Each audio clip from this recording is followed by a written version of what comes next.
Hi lovelies, you're welcome to today's tutorial. It's been a while. So today we'll be learning this trending Senegalese zara cap. So let's get straight into the video.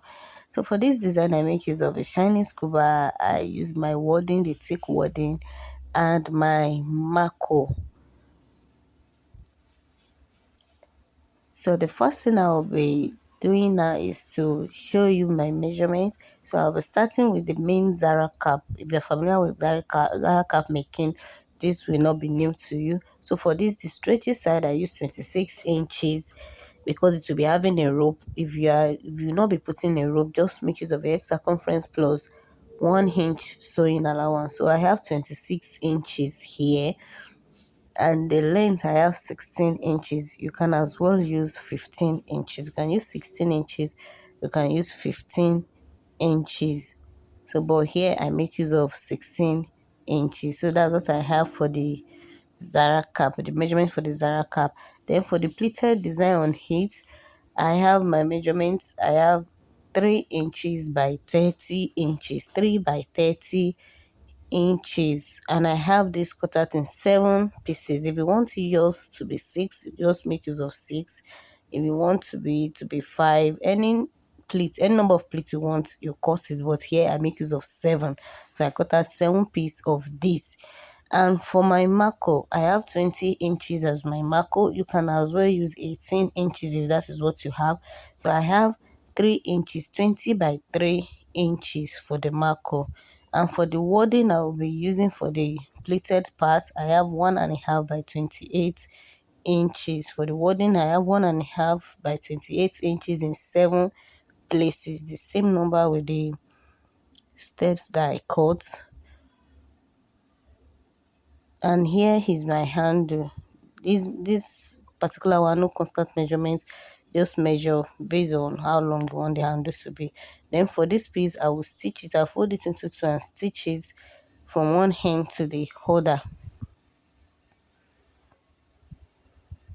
So after stitching, this is what I have. The next thing is to turn all to the right side.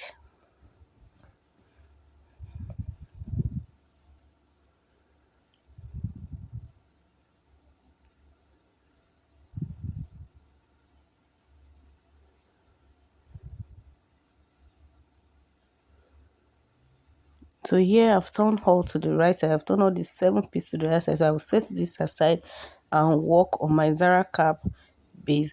So the first thing is to fold the place that I'll be passing my marco in between. You can also place your marco and fold it on top. But here I will just fold in 3.5 inches. I'll fold it as 3.5 inches and fold the other edge in, just as if you want to hem a dress. So after doing that, this is what I have. The next thing is to pass in my marco.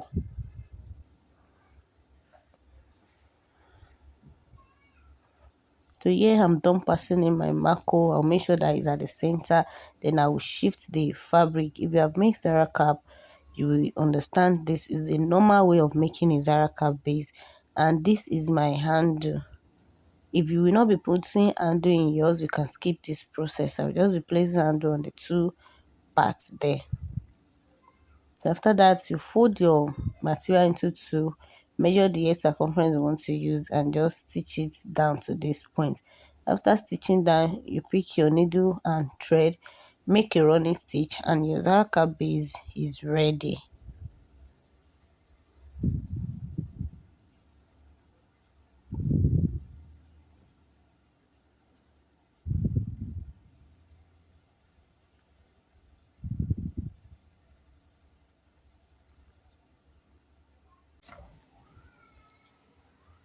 So after that, I will secure my thread and cut it out. Then I'll place my base on the dummy head, or you place it anywhere. Just mark to get the center of the base. Make sure you get the center of the base. Mark it.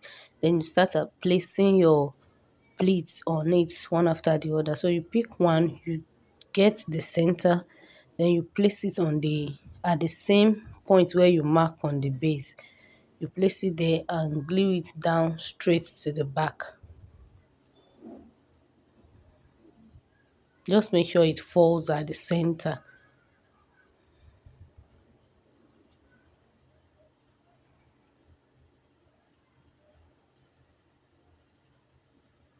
So I'm done with the first step. I will pick the second one and fold it into two to get the center.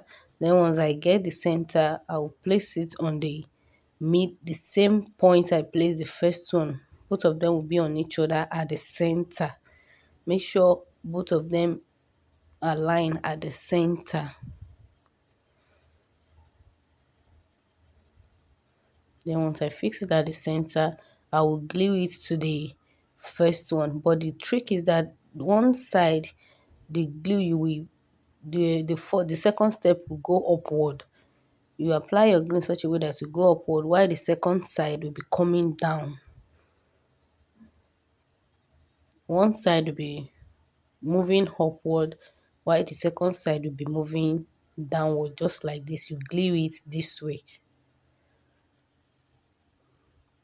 So yeah, I'm done with the second one and I've done the third one as well. You can see this side is coming down and the other side is going up.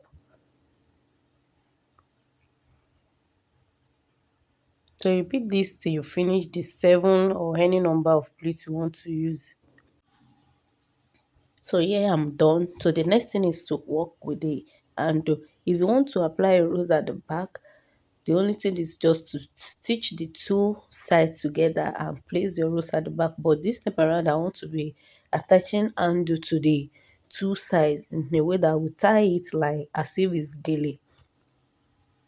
But if you want to place rose at the back of yours, just stitch the two sides together and place your rose on it. So here I'm trying to tack the pleats together.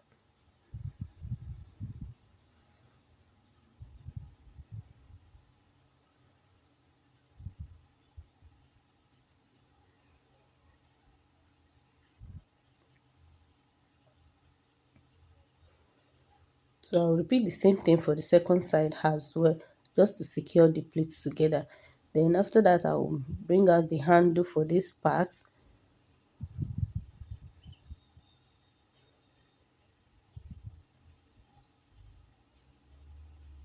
The measurement for this handle is not constant as well. It depends on how long you want your handle to be.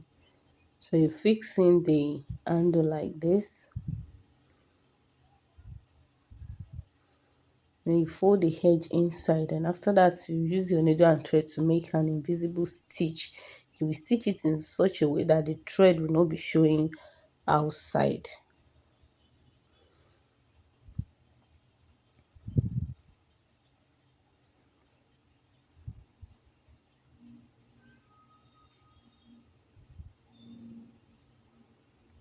So once you're done, this is what I have. I've done the other side as well.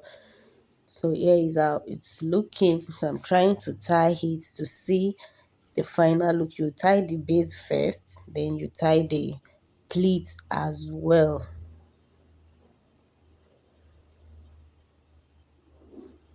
So after tying, here is the final look of our cap. If you have not subscribed, please kindly subscribe to this channel and don't forget to give this video a thumbs up. Thank you all for watching. Bye.